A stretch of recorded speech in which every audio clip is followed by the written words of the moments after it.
move on with my job. Mo dẹ̀ ṣe Ọlábẹ̀wò gba Ọlábẹ̀wò pa ìwé even marketer mi. Wọ́n insist ń gbà yẹn pé kí n máa lo Austin.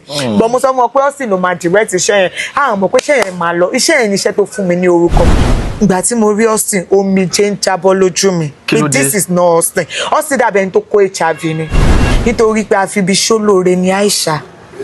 Aisha jẹ́ ẹ̀dá kan tó jẹ́ pé tí Austin bá ṣubú báyìí ó yẹ kó dúró báyìí láti fà á dìde. Lóòótọ́ Murphy lọ̀gá Aisha, Murphy Àfọlábí. Ìwọ àti Austin kẹ̀dẹ̀rẹ̀ ẹjọ́ ń date ara yín. No sọ pé àwọn ò date. Well, nǹkan tèmi mọ̀ lèmi sọ. Normally nílé ayé yìí èèyàn kan lèèyàn máa fẹ́ kó tó pàdé èèyàn kan náà. Tó bá wá bá mi lẹ́yìn ìsìn tó bá ní mo date Austin wàhálà tẹ́nibọ̀dì nìyẹn. Mo ṣàmọ̀ pé ibì kan lèèyàn máa dé kó tó débi tó ń lọ. So tó bá lè deny Austin lẹ́ni ó kò wọ́n kọ́ lọ́hùn ẹ̀ because nígbà tó ń date ẹ̀ lójú méjèèjì àmọ̀kọ́ tí Austin ṣe nínú ayé ẹ̀ tó di wàhálà sínú ilé ẹ̀gàn sínú family ó ti pè mí rí náà tó ní àwa loser là ó sọ fún èmi dáadáa ó ní loser lèmi ń tẹ̀lé èmi ò tẹ̀lé ológo mo lè ka àwọn èèyàn tí mo ń pè láǹtì tí mo mọ̀ pé yes àwọn ní ìgbà tí ọmọ alọ́ ń ṣe 40 àbọ̀ ọmọ alọ́ ń ṣe kinní kan tí mo mọ̀ pé yes ní age pé mo jù wọ́n lọ. Àwọn bíi. A ní mo dẹ̀ ṣe ń pè wọ́n láǹtì dì sí. Àwọn bíi. Àwọn bíi Kẹ́mi Kórèdé.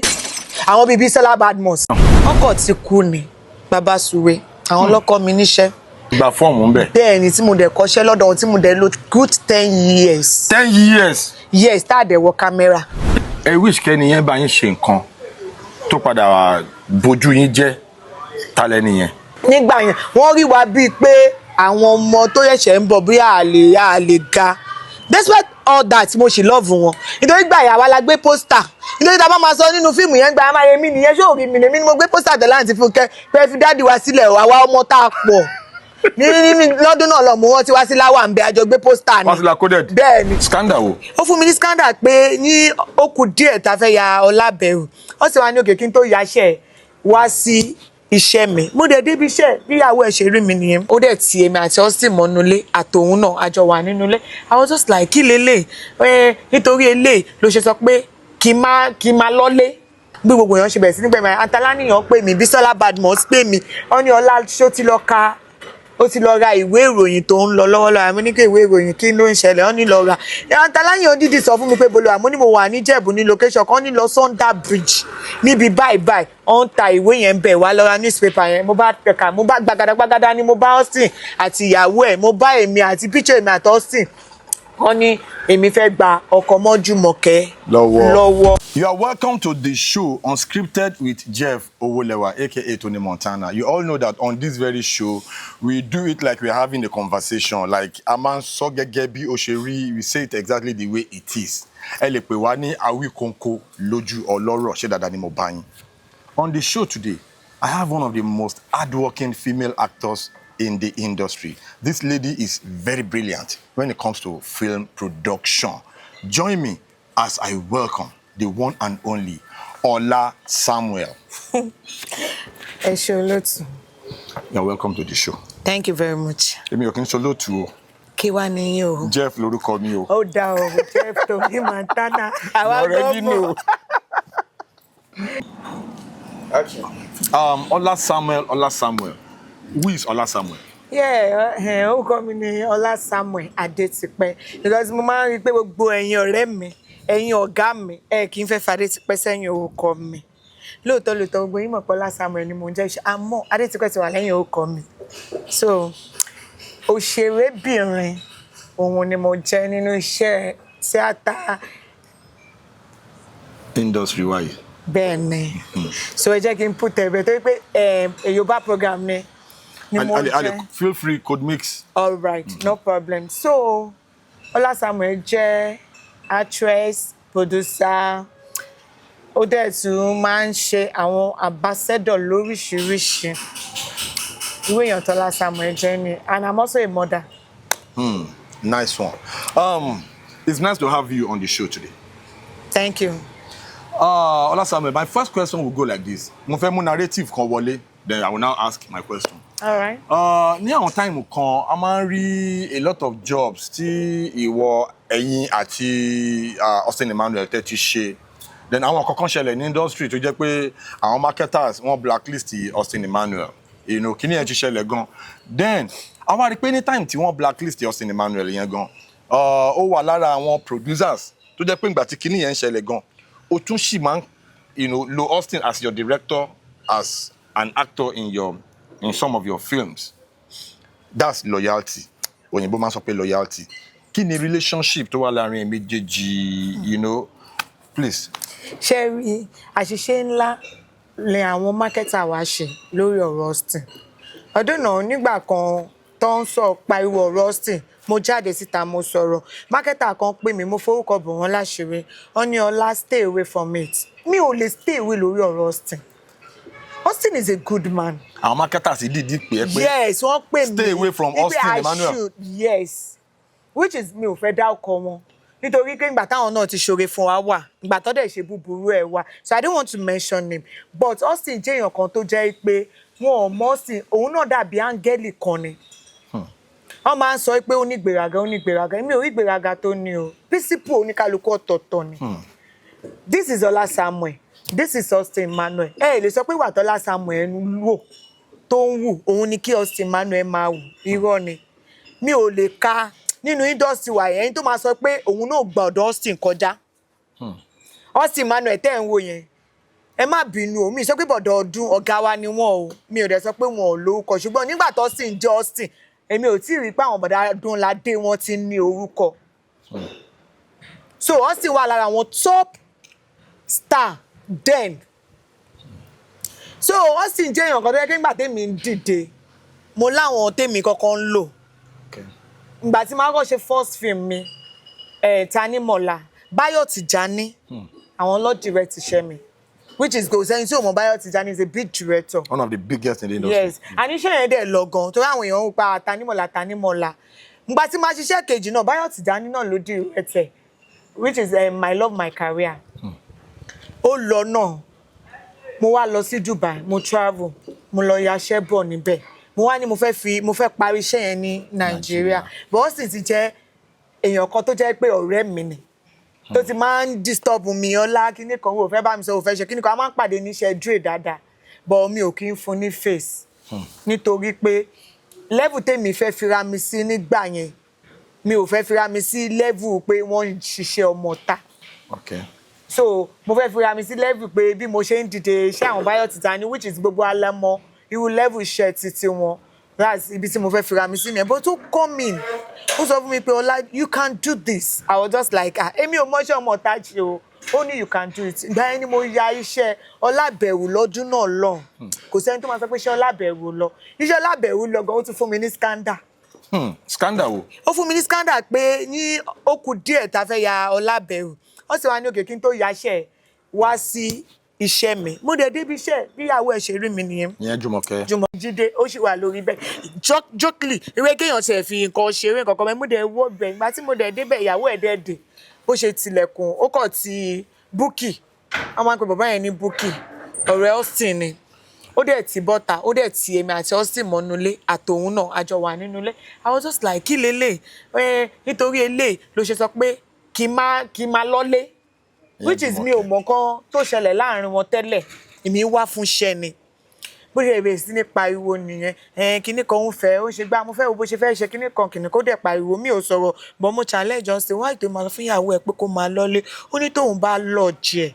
Ó ní òun ìyá ẹ̀ náà máa tún fẹ́ kóun lodge wọn, which is I think they work together then. Yeah. So, mo bó ṣe sọ ó yé mi, which is ó lè má yé ẹlòmíì. Ìgbà tí máa bọ́ sísàlẹ̀ rí, wọ́n bẹ̀rẹ̀ sí ní pariwo, mo fẹ́ mọ̀ nǹkan tó fẹ́ ṣẹlẹ̀ lénìí. Mi mo bá àwọn bloggers ṣe gbọ́. Because then nígbà yẹn oníwèé ìròyìn ló ń rèèní nígbà yẹn. Nígbà tó máa fi the fourth day àbí third day ṣá, bí gbogbo èèyàn ṣe bẹ̀rẹ̀ sí ní gbẹ̀mí Antalaniyan pè mí, Bísọ́lá Badmus pè mí, wọ́n ní Ọlá ṣó ti lọ ra ìwé ìròyìn tó ń lọ lọ́wọ́lọ́wọ́. Àmọ́ ní kí ìwé ìròyìn kí ló ń ṣẹlẹ̀, wọ́n ní lọ ra. Antalaniyan dídì sọ fún mi pé bolo àmọ́ ní mo wà ní Ìjẹ̀bú ní location kan, ní lọ Sunday Bridge níbi báyìí wọ́n ń ta ìwé yẹn bẹ̀ wá lọ ra newspaper yẹn. Mo bá tẹ̀ka, mo bá gbàgàdàgbàgàdà ni mo bá Austin àti ìyàwó ẹ̀, mo bá èmi àti picture èmi àti Austin. Wọ́n ní èmi fẹ́ gba ọkọ̀ mọ́ Jùmọ̀kẹ́ lọ́wọ́. but ìyẹn ò stop mi láti má ya Ọlábẹ̀rù. Mo kúkú wò pé the deal has been done. ọ̀rọ̀ tó ń jàrọ̀ ìròyìn nígbà yẹn pé ìwọ àti Austin Emmanuel pẹ́ ń fẹ́ra yín. Nígbà ń fẹ́ra wa pé káwa mọ́ ní hotel. Kò sí evidence because mo expect pé kó mú picture ibi tó ti káwa mọ́ kó fi sínú paper yẹn. But fún lẹ́yìn mo rí pé kò sínú paper yẹn. Ìgbà yẹn ni mo ní láti move on with my job. Mo dẹ̀ ṣe Ọlábẹ̀rù. Ìgbà Ọlábẹ̀rù pa ìwé even marketer mi. Ó insist nígbà yẹn pé kí n má lo Austin. But mo sọ fún wọn pé Austin ló máa direct iṣẹ́ yẹn. Mọ̀ pé iṣẹ́ yẹn máa lọ. Iṣẹ́ yẹn ni iṣẹ́ tó fún mi ní orúkọ. Because ó yẹ kí n máa sọ pé Tanimola ló fún mi lórúkọ. Àbí my love my career. But lóòótọ́ àwọn èèyàn love Tanimola. Tanimola ló kọ́kọ́ ń gbé mi travel out. Kúrò ní Nàìjíríà. But ọ̀tọ̀ ni pé kí nǹkan fúnyàn ní àlùbáríkà. Ọ̀tọ̀ ni kí iṣẹ́ kan pariwo yàn. Ọlábẹ̀rù jẹ́ iṣẹ́ tó pariwo mi síta. Tọ́ àwọn èèyàn fi mọ̀ mí pé Ọlábẹ̀rù tí náà mo ṣe máa ń ráwọn kan tó yẹ pé Ọlábẹ̀rù ló máa ń pè. So Austin ò ṣe ń tèmi lè bá wọn fọwọ́ rọ́ sí sẹ́yìn. So nígbà tí Austin dé, ìgbà tó sì wọn kàn fẹ́ travel tí ìṣubú yẹn bẹ̀rẹ̀, ó ṣàṣe bó ṣe máa ṣe láwọn marketer which I don't want to mention. It's none of my business anyway. But bí tó fi jẹ́ business èmi máa sọ because ẹ lè sọ pé ìgbà tẹ́ ń deal pẹ̀lú ẹ̀ due to nǹkan tó ṣẹlẹ̀ kẹwàá expect àwa èmi ò ṣàbáramóore jẹ. So èmi ìgbà tó travel à ń pera wa à ń sọ̀rọ̀ nígbà tó máa dé gan èmi ló yẹ kí n lọ gbé ní airport kó tó di pé àwọn lẹ́ṣin lọ gbé nígbà tó dẹ̀ pè mí ní àwọn ti lọ gbé ká wá bá wọn látàn a lọ sí àtàn nígbà yẹn mo dẹ̀ rí ìgbà tí mo rí Austin omijé ń jábọ́ lójú mi pé this is not Austin dàbí ẹni tó kó HIV ni because mo fi pé number one náà tí ò bá kúrò ní Nàìjíríà ní moment yẹn Austin máa kú. Because nǹkan tó pass through ó ju ọjọ́ orí ẹ̀ lẹ́ni tó ti mọ̀ ẹni tó ti ń ṣe tẹ́wá sọ pé yẹ tó bá gbé fíìmù déwájú wọn ẹ̀ máa ní kó yọ Austin kúrò nínú fíìmù yẹn tẹ́ni ò bá ti lè yọ Austin ẹ̀ ní gbaṣẹ́ yẹn. Wọ́n tún ṣe é dédé pé tó bá gbé fíìmù dé online. Yes. Tẹ̀lé dé online. Ọ tẹ̀lé dé bẹ́ẹ̀ máa ní pé wọn ò gbúdọ̀ lò tẹ́ bá ti lò wọn ò ní gba iṣẹ́ yẹn títí kan YouTube but àwọn kọ́ lọ lọ́hùn bọ̀bọ̀ yẹn nígbà tó máa dé àwa lọ pàdé ẹ̀ táwọn kan ò ṣe lè pàdé ẹ̀ ó yaṣẹ́ ayaṣẹ́ yẹn nígbà tá ayaṣẹ́ yẹn gbogbo èèyàn bẹ́ẹ̀ sì ní sọ ọ́ ní àwọn kan tó tún jẹ́ close friend ẹ̀ tún gbàlù ọ́ ń gbẹjọ́ ń gbẹlù ọba dé o níwà ọbọ̀ sẹ́yìn ọ̀ ń ṣe yẹ̀yẹ́. Bọ́ èmi ò sọ̀rọ̀ nígbà tá ayaṣẹ́ mi àti ẹja mo ní pé èmi ò expect kó yaṣẹ́ yẹn ní wéè tó ṣe ya yìí because ó fẹ́ padà kò yẹ kó yá ó dìjẹ́ mi àti ẹ̀gbà tó yá mo jókòó mi realize pé ó sì jẹ́ èèyàn kan tó jẹ́ pé ó máa ń kóyàn mọ́ra ibi tínú bá ti ń béèyàn pé lágbájá ṣe nǹkan báyìí fẹ́ tó ń bí àwa nínú kò ń bí òun nínú so òun padà kó wọn mọ́ra pé ẹ sì máa ríṣẹ́ Ọlọ́run nínú ayé mi ó dẹ̀ padà ríṣẹ́ Ọlọ́run nínú ayé ẹ̀ so ìgbà tèmi fẹ́ ya ọmọ ẹlẹ́wọ̀n mo bá pè pé èmi àti ẹ̀bájọ sọ ó bá ní jẹ́ ká ṣe báyìí mo ní okay we are good to go wọn ò believe gbogbo àwọn èèyàn tó rí pé àtẹ confam kinní síta wọ́n bẹ̀rẹ̀ sí ní sọ pé àwọn ò ní lò mí mọ́ mo lè káyé director tí ò lò mí mọ́ nítorí Austin dì sí bí mo yẹn ń sọ̀rọ̀ yìí but Ọlọ́run ò dáwọ́ iṣẹ́ dúró nínú ayé mi kò dáwọ́ ẹ̀ dúró because tẹ́yìn báyìí sí ti pé ẹ̀yìn lò mí àwọn kan á lò mí nítorí pé èmi ò lè ṣe bẹ́yìn ṣe ń ṣe pẹ̀lú ẹ̀ Austin yẹn rèé lé mi o tí mo sì dé gbàgbọ́ pé ó sì máa kọjá ibi tó wà ó dẹ̀ tún sì máa ga jù báyìí lọ lágbára Ọlọ́run. Àmín torí pé kò easy kí nǹkan bá ṣẹlẹ̀ sẹ́dá bó ṣe ṣẹlẹ̀ sí Austin yẹn kò kí n easy kíyàn rí àwọn èèyàn tó lè dúró tí èèyàn bí someone like you ṣe dúró ti Austin lẹ́yìn ìgbà tọ́rọ̀ yẹn ti wá ṣẹlẹ̀ ń sìn kí ni experience ẹ as to what is going on now pẹ̀lú Austin torí èmi ń dúpẹ́ fọlọ́run personally lórí ọ̀rọ̀ Austin èmi dẹ̀ máa ń sọ last time tá a sọ̀rọ̀ we like okay ọ̀rọ̀ ó ti di bó ṣe dì í o bọ́bọ́ sán ṣòkòtò ẹ̀ eléyìí ń sọ̀rọ̀ pé bóyá kìíní bọ́ ó sọ̀rọ̀ kan lẹ́ẹ̀kan tí mo pick nǹkankan tí nǹkan bá ń ṣẹlẹ̀ sẹ́dà bóyá Ọlọ́run fẹ́ jẹ́ kí ẹni yẹn yẹra bẹ́ẹ̀ni káwọn aburú kan lè rí kọjá so tó bá wá padà wá torí a ti rí nínú ìtàn ìlú yìí tó gbé even former president ìlú yìí Ọlọ́run dìde gbé wọn sínú ẹ̀wọ̀n ni ìyẹn president Olúṣẹ́gun Ọbásanjọ́ former president tó gbé tí wọ́n bá ó ṣe jẹ́ pé tí wọ́n bá lọ sẹ́wọ̀n yẹn wọ́n lè má di second time Nigerian president. Definitely. So gbogbo nǹkan tó èmi fi pé gbogbo nǹkan tó ṣẹlẹ̀ sọ́sìn yẹn ó ṣẹlẹ̀ sí torí pé Ọlọ́run fẹ́ mú àwọn aburú kan kọjá àwọn aburú yẹn rẹ̀ ti kọjá lọ so now this is a new era a new beginning for Austin Emmanuel adẹ̀dúpẹ́ kí ni take care lórí ẹ̀.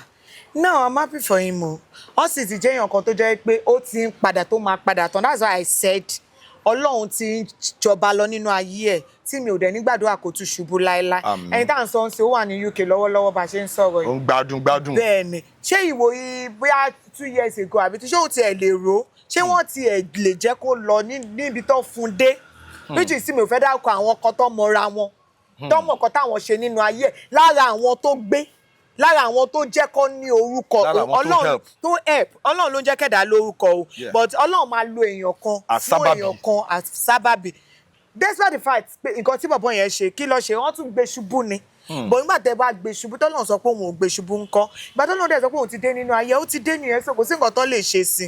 now lórí trajectory yẹn ọ̀rọ̀ yẹn padà tún ṣẹlẹ̀ táwọn èèyàn sọ oríṣiríṣi pẹ̀lú òun àti Aisha Raji then ọ̀rọ̀ yẹn mo fẹ́ kó tọ́nà sáwọn kankan tí kò yé àwọn èèyàn. ṣẹ̀rìn ó yẹ kí n kọ́kọ́ sọ pé mi ò fẹ́ sọ̀rọ̀ Aisha Raji ni because Aisha Raji máa ń dúró máa sọ pé ọ̀rẹ́ mi ni bestie mi ni Aisha ò mọ̀lé tí mò ń gbé mi ò mọ̀lé tó ń gbé tó máa fi pè mí ní bestie but ọ̀rẹ́ ni wá ní industry. nǹkan tí Aisha kù díẹ̀ káàtó. kí ni ẹ̀. ó lè wá fún mi tó bá wá fún mi yẹn ò mí pé kí n dá lóhùn tó bá dẹ̀ tó wù mí náà láti dá lóhùn máa dá lóhùn nítorí pé àfibi ṣólóore ni Aisha jẹ́ ẹ̀dá kan tó jẹ́ pé tí Austin bá ṣubú báyìí ó yẹ kó dúró báyìí láti fà á dìde lóòótọ́ Murphy lọ̀gá Aisha Murphy Àfọlábí ìwà àti Austin kẹ̀dẹ̀rẹ̀ ẹjọ́ ń date ara yín ọ̀rẹ́ ni àwọn date.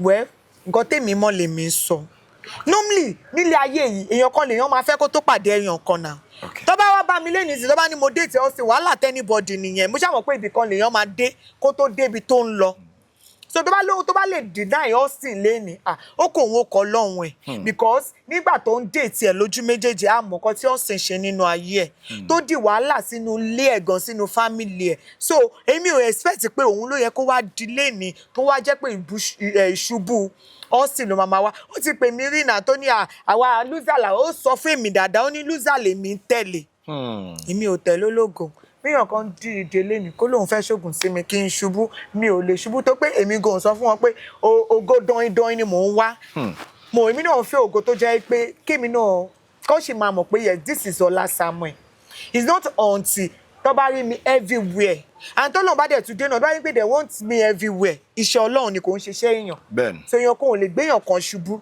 bẹ́ẹ̀ni kọ́ ló máa fi wá ṣe sábàbí ibú ni àmín so àwọn kan wà nínú orúkọ Austin tó fi ṣe sábàbí ibú tí wọn ò mọ̀ tó yẹ kó lọ correct ẹ̀ because èèyàn ni wá o èní la mọ̀ kò sẹ́dá tó mọ̀la that is it.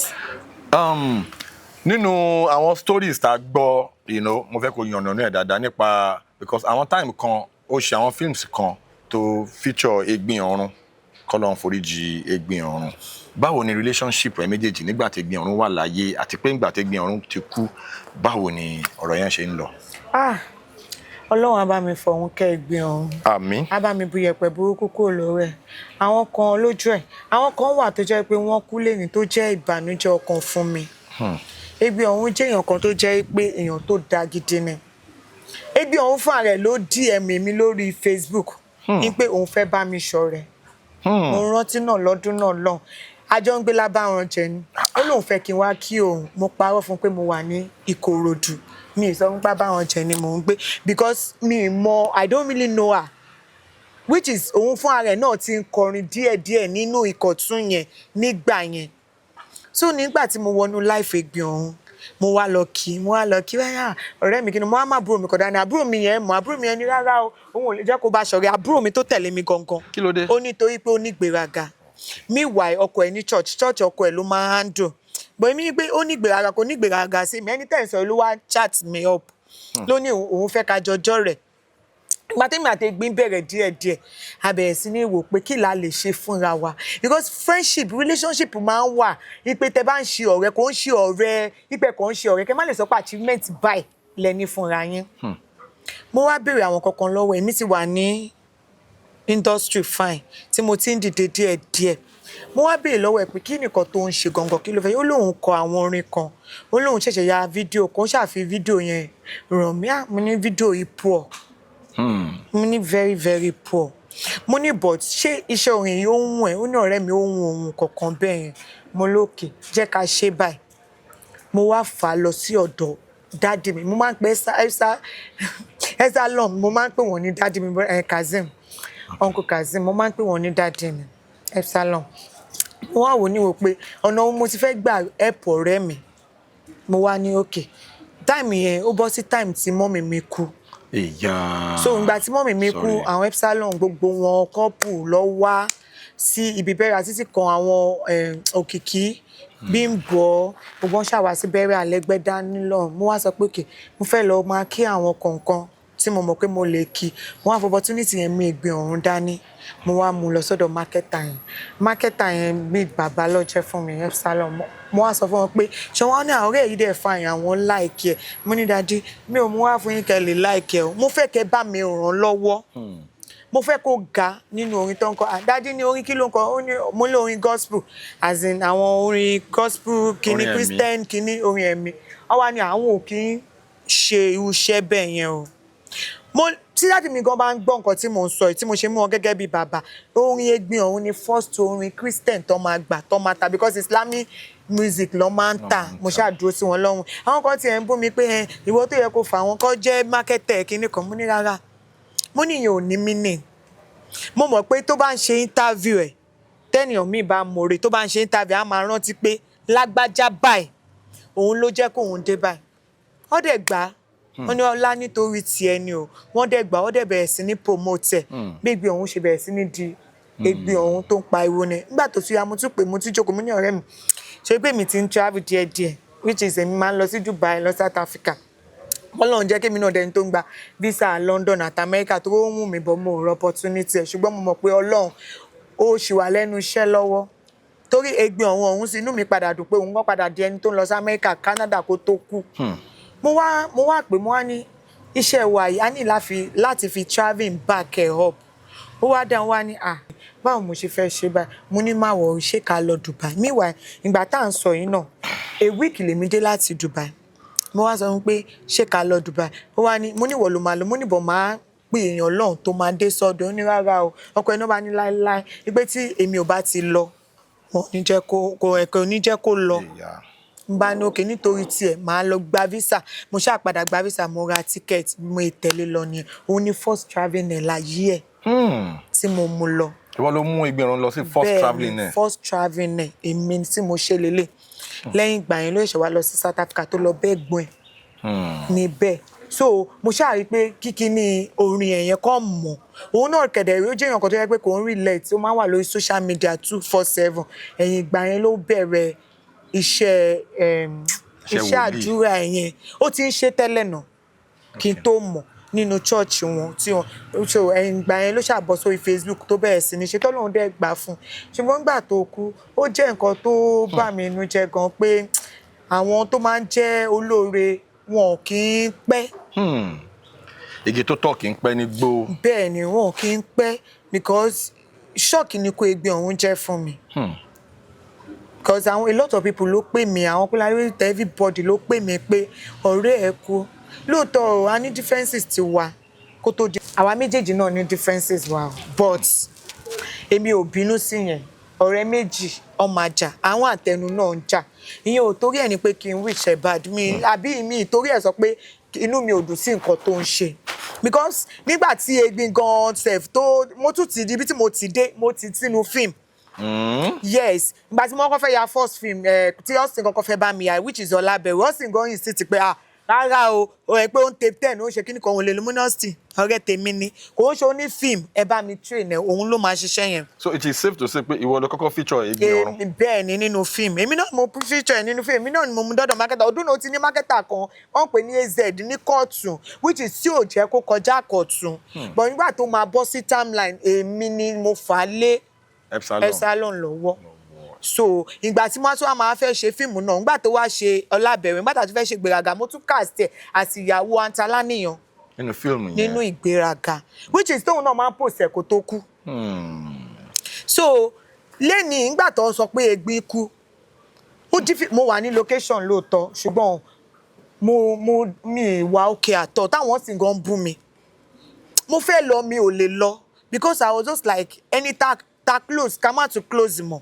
kọ́lọ́n bá mi fọ̀hún kẹ́ tó ti fi kú ṣe àgbà mi wípé mo ṣe imagine ẹ̀ pé ṣé bí èèyàn ṣe ń kú lélẹ̀ mi ò lè lọ síbi bẹ́ẹ̀rẹ̀ àyẹ̀mú láti pè àbúrò ẹ̀ ní lóòótọ́ ni mo ní lóòótọ́ ni kẹ̀ mi ò lè lọ because nǹkan mi jọ wọn máa wò mí bí ẹni tí ò dáa bóníkálukú ṣe lè gba nǹkan sí ọ̀tọ̀ọ̀tọ̀ ni o bóníkálukú ṣe lè stand nǹkan sí ọ̀tọ̀ọ̀tọ̀ ni lóòótọ́ padà lé àwọn ọ̀rẹ́ tó pọ̀ lẹ́yìn ìgbà tó lówó tán but still no kò ń ṣe ẹni tí ó kọ̀ lè kúrò lọ́kàn mi just like that pé Egbin but ó yọ Ọlọ́run jù wá lọ. Ó yọ Ọlọ́run. Then lẹ́yìn ikú Egbin Orun oríṣiríṣi controversies ló ṣẹlẹ̀ láàrin PA Egbin Orun láàrin àwọn tó jẹ́ àbúrò ẹ̀ láàrin a lot of things ó ṣẹlẹ̀.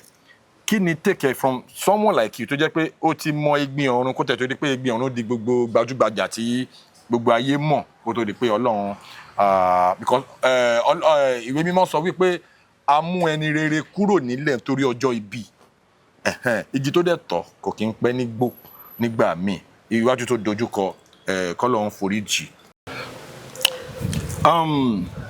Lẹ́yìn ìgbà tí Egbin Orun kú k'Ọlọ́run kó foríjì iwájú tó dojúkọ k'Ọlọ́run má jẹ́ kó bàjẹ́ ẹ̀yìn tó dẹ̀ filẹ̀ náà àwọn ẹbí tó filẹ̀ k'Ọlọ́run má fi ọwọ́ àbùkù kàn wọ́n. Controversies yẹn ti pọ̀ jù back and forth látọ̀dọ̀ PA Egbin Orun àtàwọn àbúrò Egbin Orun.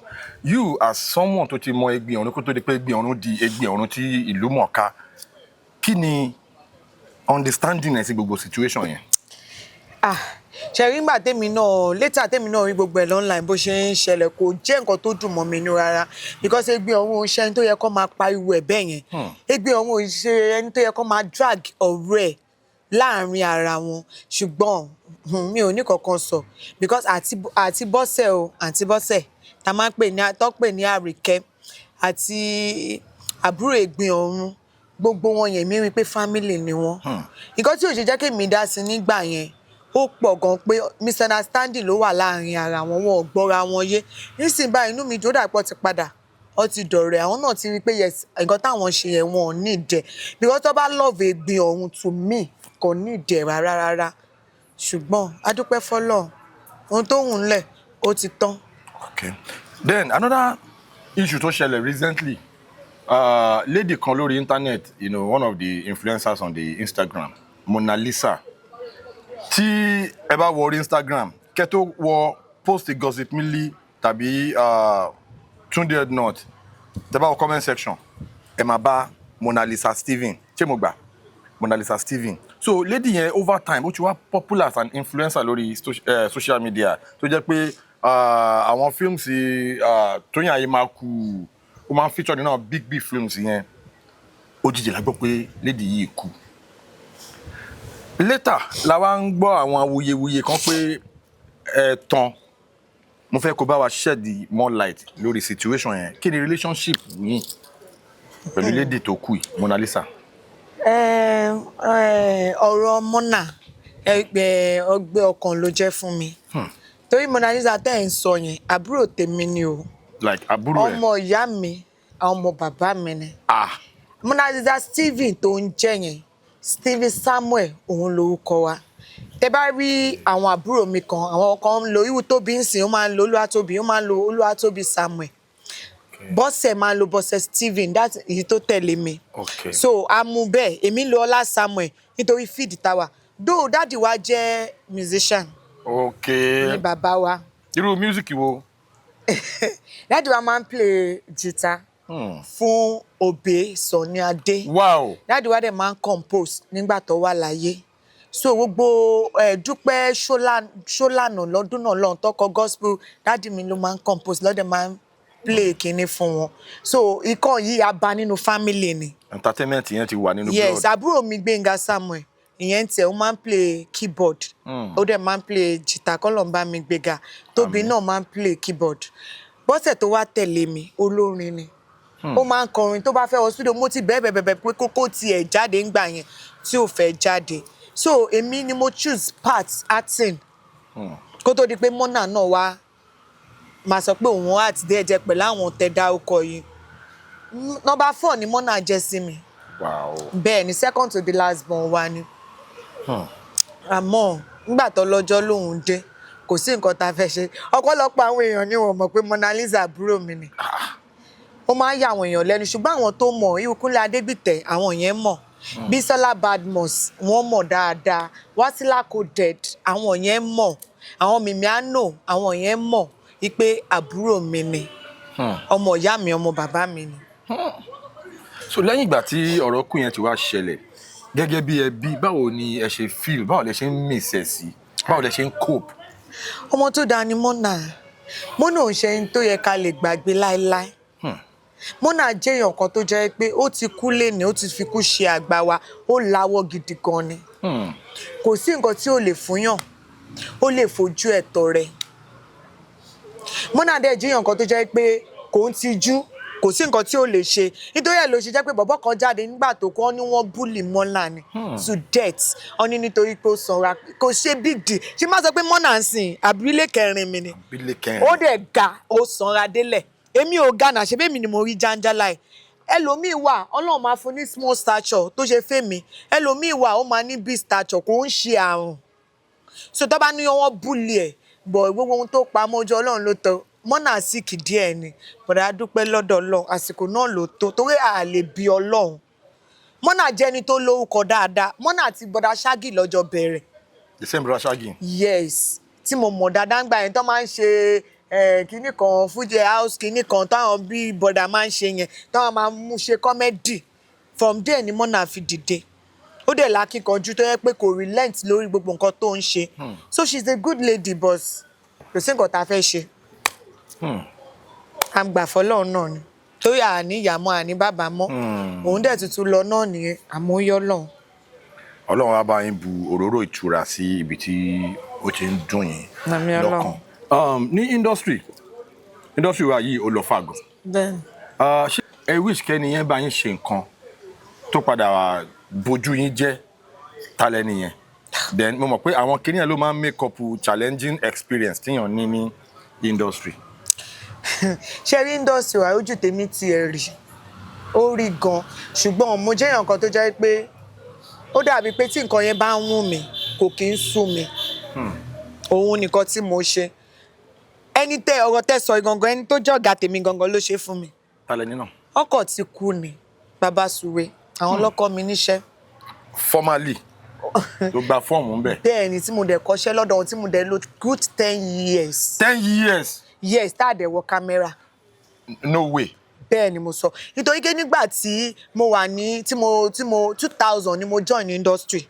Year 2000. Yes ìgbà yẹn la fi lọ sí rehearsal ní Èbúté Mẹ́ta. 25 years ago. 10 years so the stand of I don't want to be saying it because it's not how far it's how well. Because mo láwọn kan náà tó máa fi ń búyan wa pé bó ṣe pẹ́ tó àwọn kan tó wọlé sí bọ́lọ̀ ń ṣe kọ ìrìnàjò oníkálukú ọ̀tọ̀ọ̀tọ̀ ni. Hold up jẹ́ kí n hold them bẹ́ẹ̀.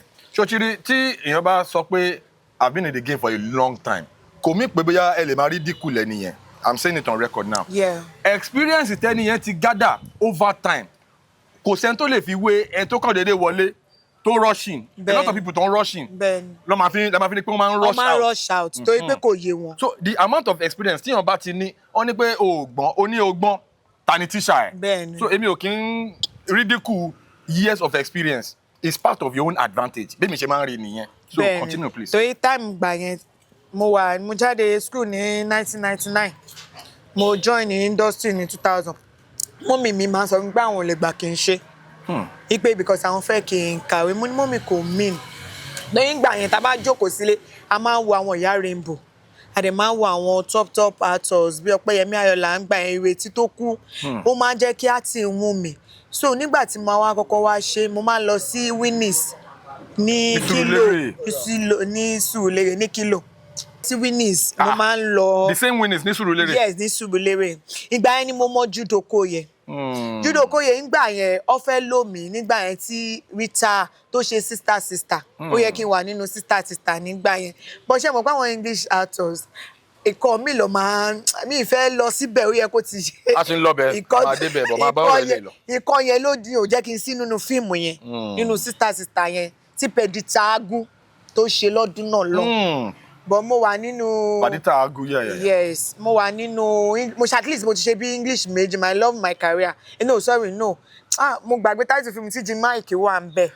èmi náà ná Winnie's ṣàṣà ní actors. Yes. tí ó jẹ́ ojúlówó tí kò gba winnings kọjá everybody máa lọ ń ganú lẹ̀ síbẹ̀ ni fún audition àwọn directors a máa jókòó síbẹ̀ so ìgbà yẹn ni mo fi opportunity ṣe fíìmù méjì nígbà yẹn that was a time gan tí wọ́n ní kinní kan bomb blast nǹkan kan bọ̀ ní sọ̀lọ̀ ńgbà yẹn à wà ní location tá à ń ṣe lọ mi bóyá mo ṣẹ̀ṣẹ̀ ń gún ọyàn gan nígbà yẹn ni English film bẹ́ẹ̀ ni mo nígbà yẹn mi kí n wọ bra ṣe pé mo wà nínú wọn gbà yẹn tí mo ń ṣe but along the line mo pàdé Prince Kadesh Prince Kadesh náà àwọn náà jẹ́ director dáadáa nígbà yẹn ó wá sọ fún mi pé wọ́n á ní mo ìyá Yorùbá film ló ń wù mí wípé mi ò like lifestyle àwọn English film yẹn torí mo ti mọ díẹ̀ nípa wọn wọ́n bá dá wọn bá ní báwo mo ṣe wá fẹ́ ṣe báyìí ìgbà yẹn Baba Suwe máa ń lo bọ̀bọ̀ kan adé short òun ló máa ń tẹ̀lé wọn lọ kámẹ́rà gbé kámẹ́rà àwọn lọ tó bá fẹ́ rẹ̀ǹtẹ̀ mo wá pàdé bọ̀bọ̀ adé yẹn bọ̀bọ̀ yẹn ṣáà sọ fún mi pé ọ̀gá ọ̀dọ̀ Baba Suwe lòun ṣe máa ní a lè lọ sí náà ó wá ní pé ṣá lè lọ sọ́fíìsì ọ̀hún náà èmi àtọ̀rẹ́ mi kan Tẹ́níọlá Àbújá nìyẹn wà ń gbà so yẹn máa ń wá àbáṣàjọ lọ sọ́fíìsì wọn ní Simpson bẹ́ẹ̀ ni lébùté mẹ́ta nígbà tá a dọ́dọ̀ wọn ọ̀gá mi ó máa ń kun ojú ó máa ń gbà yẹn tó máa wọ ṣòkòtò fokùn sí gbogbo ẹ̀ ń gbà yẹn àwa ṣàdébẹ̀ nígbà tá a dé abájókòó bá ní Baba Suwe ń bọ̀ nígbà ká compose ìgbà tó ga mi máa dẹnu ọ̀nà bó ṣe bẹ̀rẹ̀ sí ní bú everybody nìyẹn sórí yín dáwọ́ ni ẹ wọ́n ṣe gbogbo ọ́fíìsì kìnnìkan àwa ṣáà ń kí wọn pé ẹ káàsán sà wọn ò rí wa ìgbà tó wáyá wa lọ bó ṣe padà wá nìyẹn tá láwọn abirùn tọ́jú kò tí wọn ọmọ yẹn kì ẹ̀yin wo ni àwa náà ni àtàwa àtọ̀rẹ́ mi ló bá bú wa mo bá ní kí la gbé kí la jù nígbà ìrẹ̀dẹ̀ ẹnu mi dẹ́ mú dáadáa mo bá dáhùn bá sọ fún Baba Suwe pé èmi ò kí ń ṣàbíhun o kí ló dé lórí pa wá sọ́fíìsì yín bọ̀gá mi ṣe ni ta ló mélè wa ni bọ̀bọ̀ adéyẹ ṣáà ń tẹ̀ mí mọ́lẹ̀ ló ń ṣe kíní kan pé kí n má kó bá wọn àmọ́ lóòótọ́ ni èwo ni abirùn bọ́yẹ náà ni ó ń ṣàbíhun mò ń bọ̀ ìyẹn bá ní káwa máa lọ lọ́wọ́ kan ṣá bá ṣe ní ká máa lọ pé wò ó jẹ́ àmà lọ jàre lọ bọ́ síta padà ó ní ọmọ tó sọ pé mi ò ń ṣe abirùn yẹn ọmọ yẹn láyà gan ẹ bá mi pè wá mo bá lọ sọ́fíìsì wọn lọ́ba ní ta ni ẹ́ ta ló kó ẹ ń ṣẹ́ mo ní mo yẹ̀ fẹ́ wá kọ́ṣẹ́ lọ́dọ̀ yín ni àdẹ̀ ń pè wá lábìrùn wọ́n ní òtútù sọ mo ní bẹ́ẹ̀ ni sà ó ń bẹ̀rù mo ní rárá sà wọ́n ní ṣe ti ṣe fíìmù tẹ́lẹ̀ mo ní mo lẹ́kọ̀ọ̀kan mo máa ń ṣe tàwọn English film gàgọ́ mẹ́rin lọ́ba dáhùn lọ́ba ní èní lèdè ló máa gba fọ́ọ̀mù eré ni mo Baba Suwe fún ara wọn ló mú fọ́ọ̀mù jáde tán ní kí n fìlì fọ́ mo lẹ́mi ò lówó lọ́wọ́ ọ ní má wọ̀rí wa máa san díẹ̀díẹ̀ bá a ṣe bẹ̀rẹ̀ sí ní mo fi fọ́ọ̀mù nìyẹn wọ́n ṣe wá fún mi ní grace ìgbà yẹn ọ̀gá mi máa ń gba 50,000 lọ́dún náà lọ ọ wá fún mi èmi nìkan ni o ọ wá fún mi ní grace tí mo fi san díẹ̀díẹ̀ mo wá gbé mineral mo gbé gbogbo nǹkan tó yà ó tí ń gbà yẹn tó ṣe lọ gbọdá gbé ìgàbúrò wọn náà mọ sọ̀rọ̀ tí mo sọ ṣé wá rí ọ̀rẹ́ mi tó tẹ̀lé mi wá yẹn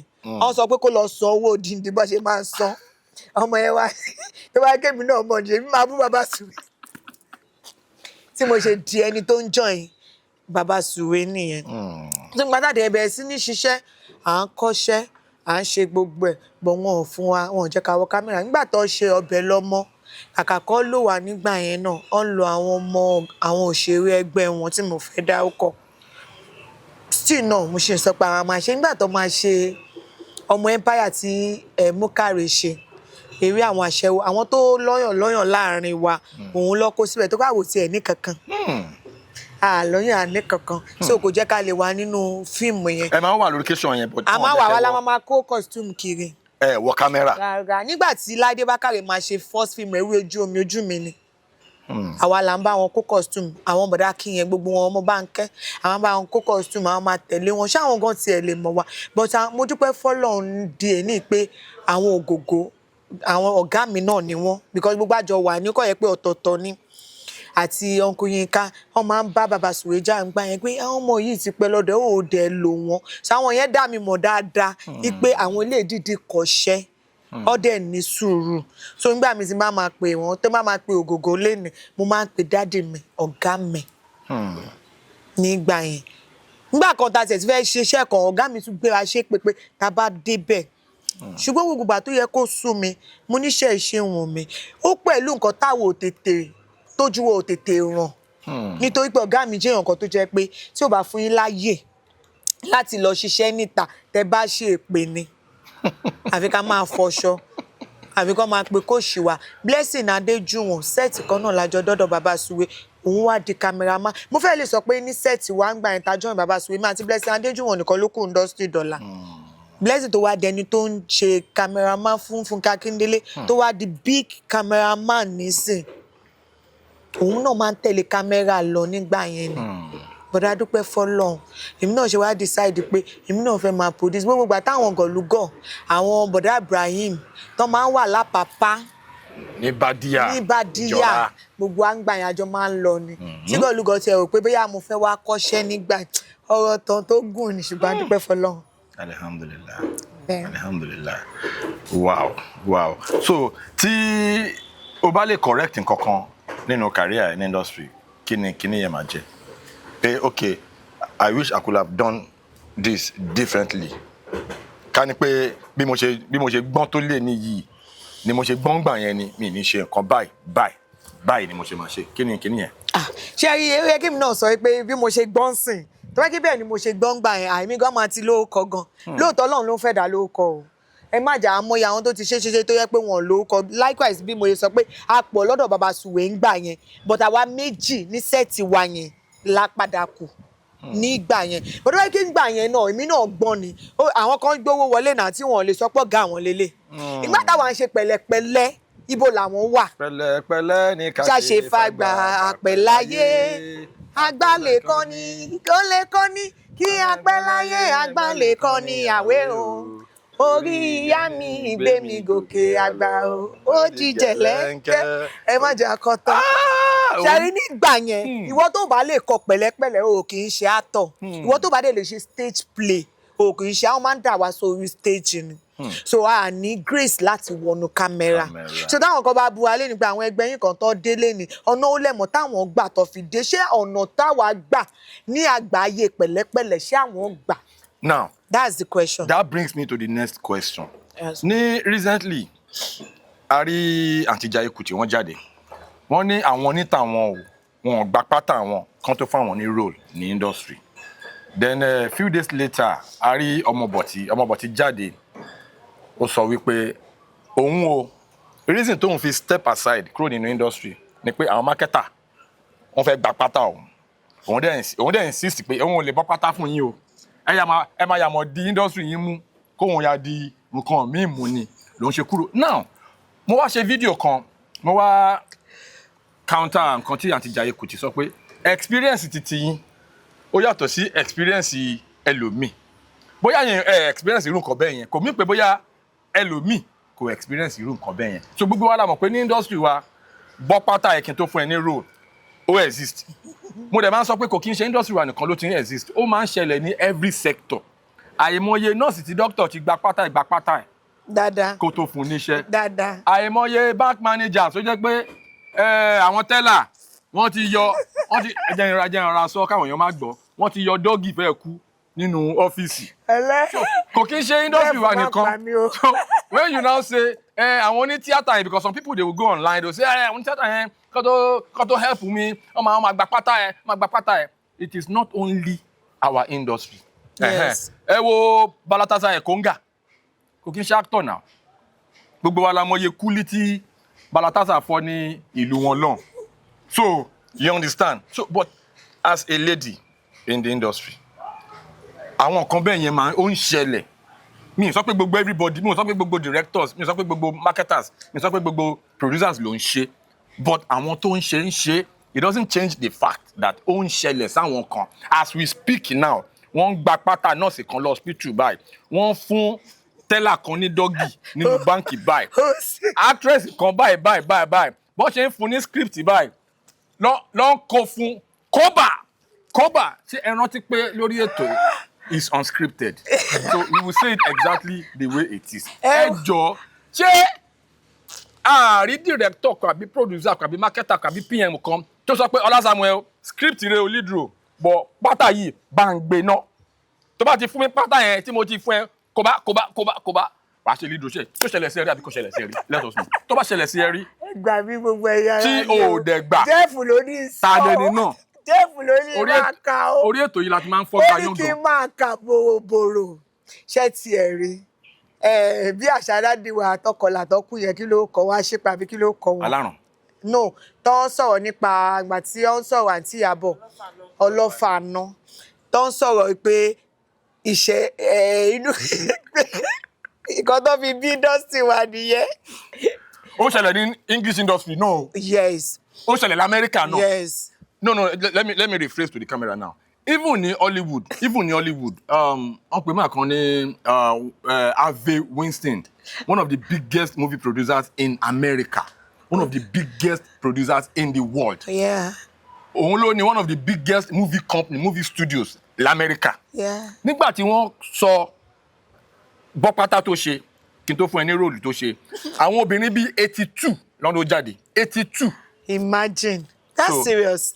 Yeah, big case ni wọ́n dẹ̀ ti convicted. But the thing is, ní industry wa yìí, ó ń ṣẹlẹ̀. So when some people tí wọ́n sí ní industry when they not come online, in the process of castigating our industry, fẹnu tẹ́ńbẹ́lú industry, Yorùbá industry yẹn, èèyàn kan ní kí wọ́n bá wọn location, wíwẹ̀ kíní kan, fẹ́ gba pátá mi, ń ṣẹlẹ̀ everywhere. Bẹ́ẹ̀ni, so nǹkan tó wá ń ṣà láti pátẹ̀. Director wo, producer wo, PM wo, marketer wo ló mú script dání báyìí, ló mú pátá pé ó yá bọ́ọ̀lẹ̀. Tó bá bọ́ọ̀lẹ̀ ló máa ṣe lead rẹ̀. Ẹ̀yin ara lé àmì married woman dúró. Jeff fẹ́ lé mi kó lé ọkọ dó ní industry. Èmi ò lè sọ pé kò ń ṣẹlẹ̀, ó ń ṣẹlẹ̀ dáadáa. Ẹ jọ̀ọ́ ẹ má parọ́. Ara. Ẹ ti rí industry wa, bá ṣe dúró yìí, àwọn boys wa ń ta o. Ara náà mi wá. Ẹ má yẹ ká parọ́.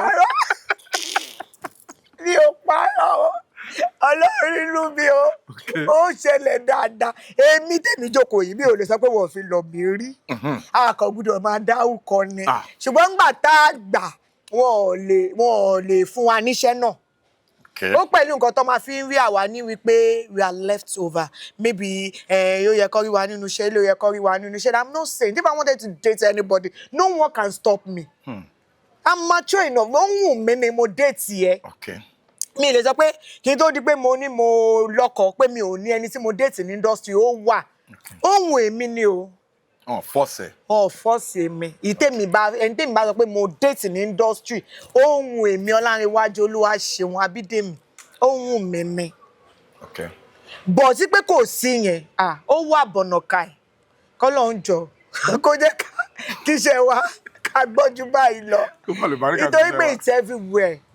It rains everywhere, so it's everywhere. So tó bá ṣe ṣẹlẹ̀ ìrà tó kọ sí lágbájá òun kọ́ ló kọ sí támọ̀nà ẹ̀ ń sọ gba pátá ẹ̀ sọ àwọn tó jẹ́ pé wọ́n kéré sí wa ní èjì támọ̀ tó ní ká pa wọn láǹtì. Kí ni nǹkan tó fà á nítorí pé wọ́n ṣíwájú wa lórúkọ. Mo lè ka àwọn èèyàn tí mo ń pè láǹtì tí mo mọ̀ pé yes àwọn ní ìgbà tí ọmọ alọ́ ń ṣe 40 àbọ̀ ọmọ alọ́ ń ṣe kinní kan tí mo mọ̀ pé yes ní èjì pé mo jù wọ́n lọ. Àwọn bíi. Ni mo dẹ̀ ṣe ń pè wọ́n láǹtì dìsìn. Àwọn bíi Kẹ́mi Kórèdé. Àwọn bíi Bísọ́lá Badmus. Bísọ́lá èèyàn mi ni o. Kò ṣẹ̀ mí o. Èèyàn iṣan ọ̀run mi gidi ni. But kó máa rókì lọ́kàn gbogbo wa. Ní ìgbà kan, mo lọ sí party Bísọ́lá Badmus. Mo wá pàdé wọ́n pè ní Bọ́sẹ̀ Yọkọ̀ Bọ́nfìtà nǹkan kan bẹ́ẹ̀ which is mo máa ń pè láǹtì. Èmi kò sẹ́ni tèmi ò lè pè láǹtì. Bí ọlẹ́yin ọ̀ká mò ń pè láǹtì which is mo mọ̀ pé yes. Tó ń kálukú bá da èjì ẹ̀ sílẹ̀ wọ́n á ṣà wọ́n á tún ṣà. Ẹ̀wọ̀n káwa kan wà ta ní small stature. Small stature wa gẹ̀dẹ̀ wa rẹ̀ fi ń kó wọn lómi ọbẹ̀ la fi ń pe àǹtí lọ ni. Nígbà tó yá ló pàdé mi nítorí mo ṣe birthday yẹn mo fẹ́ sọ iye yẹn mo wá rò pé kò wù mí kí n gbé iye yẹn síta. Oya kán lè mọ̀. Kán lè mọ̀ mo bá gbé iye yẹn síta.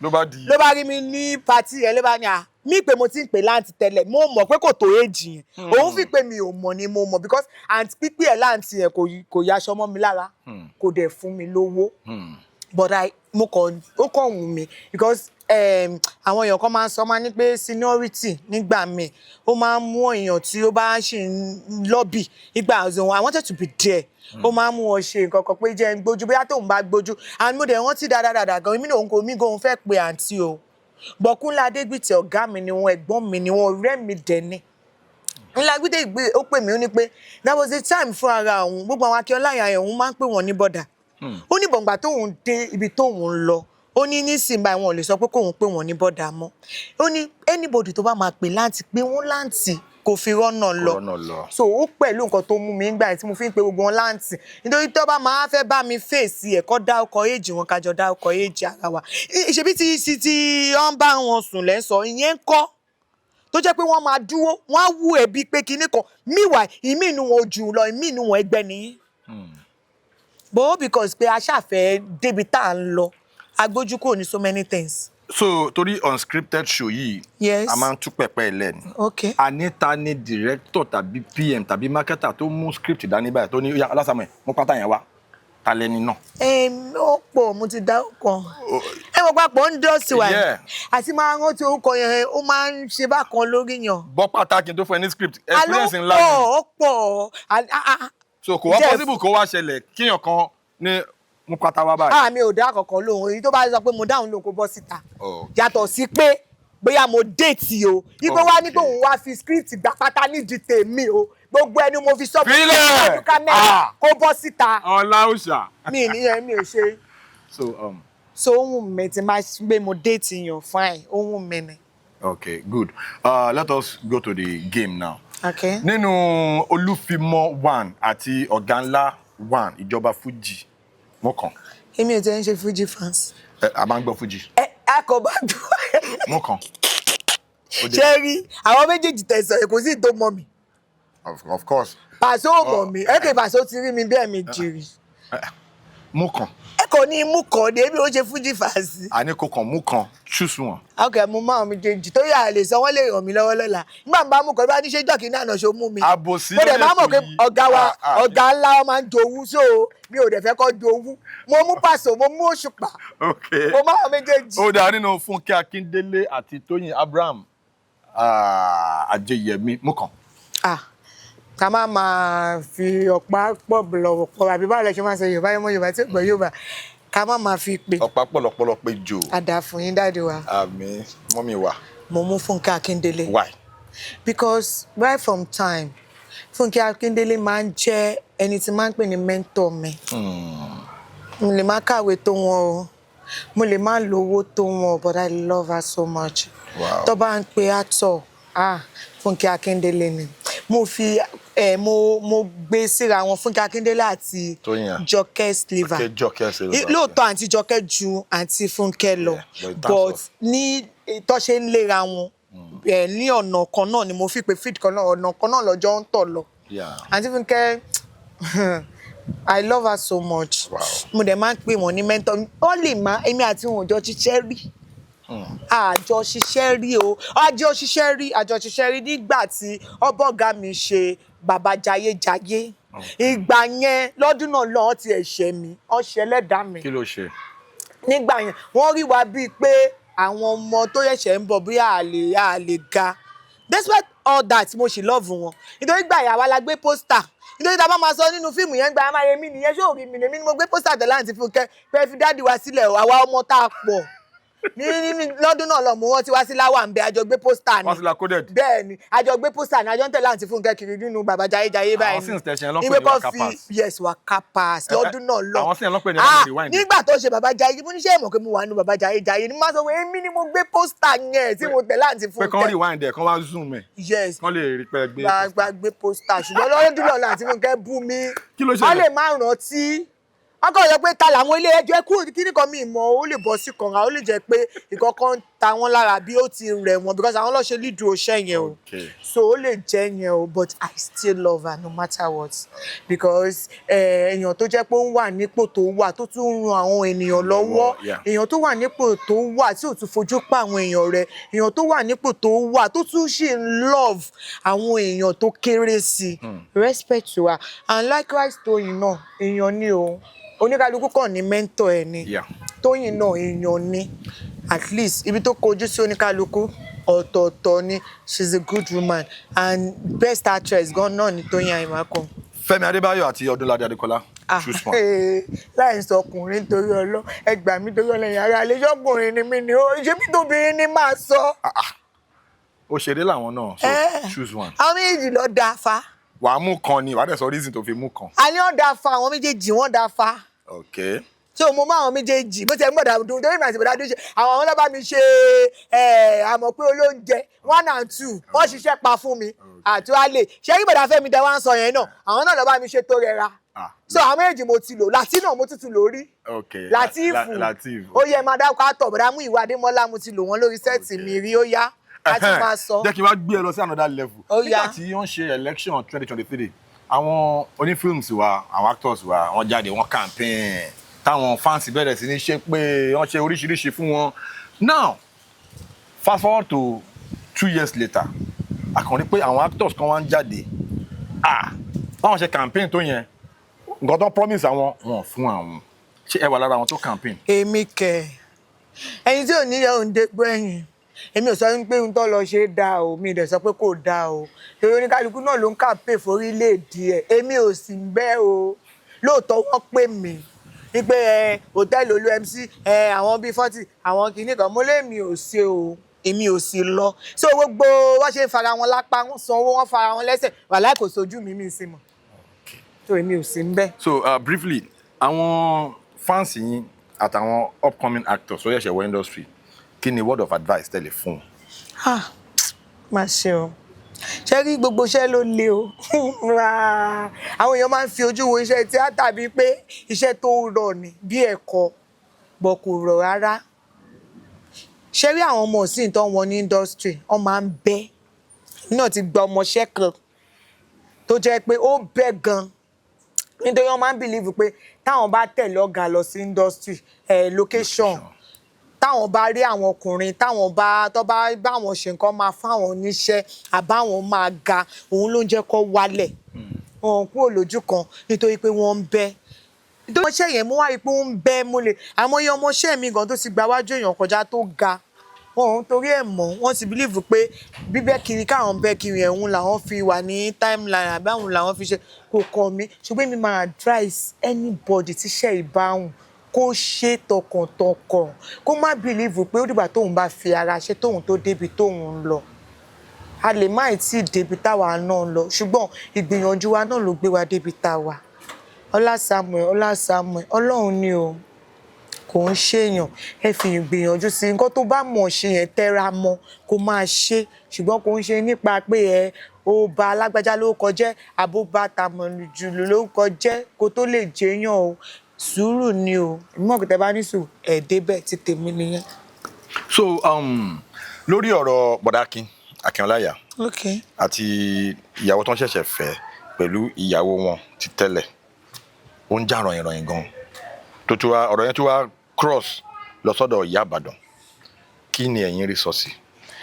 Èmi ò tiẹ̀ mọ iye tí yẹn fi kan èmi náà anyway gbogbo ara lé kọ̀kọ̀ tí ẹ̀kọ́ yé mi ọ̀rọ̀ tí Jeff ń bi mí ṣùgbọ́n ó ní pé àìsí ń bẹ̀ láì bá wọn dá sí ọ ní adá sí díẹ̀ obìnrin lèmi náà mo mọ̀ pé nǹkan tí máa sọ lẹ́ni tó bá lọ ṣẹ̀ sí mi lọ́la ó máa rìkọ́ọ̀dù ẹ̀ o but ẹ jẹ́ sọ bó ṣe rí lọ́kàn mi báyìí torí pé kò sẹ́ni tí ò lè ṣe mistake ṣe rí pé bọ̀dá Akin fẹ́yàwó ọkùnrin ni wọ́n àwọn lọ sọ́yọ̀ àwọn lọ́tọ̀yọ̀ bọ̀ àwọn lọ lè decide pé àwọn fẹ́ choose obìnrin mi àwọn lọ́mọ bí òmù wọn ṣe rí but nǹkan tí mo mọ̀ ni pé àwọn obìnrin a máa ń face a lot gan tó jẹ́ pé a máa ń sunkún sínú lábẹ́lẹ̀ èmi ò lè sọ pé mo blame lady yẹn tó ṣe jáde o láti wá sọ pé ọkọ òun ó sọ pé òun ti kú ọkọ òun ó sọ pé kinní kan ọkọ òun fóun lógún jẹun ṣe gbogbo ẹ̀ àwo ò sí ń bẹ̀ ẹ̀yin lẹ́jọ́ mọ̀ tá a bá sọ pé irọ́ níyàwó ń pa tí ò ń ṣe irọ́ tá a bá nírọ́ lọ́kọ ń pa tí ò ń ṣe irọ́ ìyẹn èmi ò mọ̀ o but èmi máa advice àwọn obìnrin pé kò ń ṣe bí nǹkan bá ṣe ń jó wa ní ká ṣe máa sọ because tó bá jáde ayé social media tá a wà ń sìn nǹkan tó sọ lé ní wọ́n máa bẹ́ẹ̀ record ẹ̀ wọ́n máa bẹ́ẹ̀ gbé pamọ́. Íńtánẹ́ẹ̀tì ò kí ń gbàgbé. Íńtánẹ́ẹ̀tì ò kí ń gbàgbé àtọ̀ gbogbo nǹkan tó bá wá mú mọ́ra ó mú mọ́ra nítorí ọmọ ẹ̀ ni nítorí àwọn ọmọ ẹ̀ ọjọ́ ọ̀la àwọn ọmọ ẹ̀ ó kọ àwọn ọmọ ẹ̀ òun ló ṣe mú mọ́ra nígbà kan mo ka ibìkan táwọn èèyàn sọ pé ìgbà tí ò ti fẹ́ yà kí lórí tí ò ṣe jáde láti wá sọ èmi wò pé bí ó ṣe jáde yẹn gan náà ló ṣe dáńgbà yẹn bọ́ túgbà tó wá jáde náà ó tún disappoint mi because gbogbo nǹkan tó bá ìyàtọ̀ níyà tí obìnrin bá jẹ nílé ọkọ nítorí àwọn ọmọ ẹ̀ ni kò sẹ́ni tí ò níbi tí nǹkan kan ti ń dùn tí Ìyá Ìbàdàn tó wá mú mọ́ bí sista mi ni Ìyá Ìbàdàn ó sì dùn mí fa àmọ́ Ọlọ́run á bá wọn yanjú ẹ̀ torí mi ò mọ̀ gbà tó bímọ fún wọn tó mi lè sọ pé mo mọ̀ ìyẹn àwọn lọ́jọ́ mọ̀ o mi mọ̀ kankan pẹ̀ ṣùgbọ́n kí àwọn obìnrin ká máa ní sùúrù torí àwọn ọmọ wa nǹkan tèmi rí sọ̀rọ̀ yẹn nìyẹn. Ola Samuel, thank you so much for joining us on the show, for taking out your time. Mo mọ̀ pé ní location tó ń lọ. Ẹ ti gba time mẹ́sẹ̀. Ẹ̀yin producer, ẹ má bínú o, Ola Samuel máa join you very, very soon. Thank you so much. I really appreciate You're welcome, sir. Coming on the show. You're welcome, ọ̀rẹ́ mi. God bless you. Amen. God bless you. Now, as we come to the end of the show today, kí n tó wrap up, do you have any new job tó ti ṣe àbí tó ṣẹ̀ṣẹ̀ jáde àbí tó fẹ́ jáde? Can tell us. Job tí mo ṣe ní last year, that is ọmọ ẹlẹ́wọ̀n. Òun náà ni last job tí mo ṣe. Okay. But mo rí pé àwọn èèyàn ń padà ń béèrè lọ́wọ́ mi pé àwọn ṣàfẹ́ ọmọ ẹlẹ́wọ̀n because àwọn kan wà tí wọn ò tí ì wò.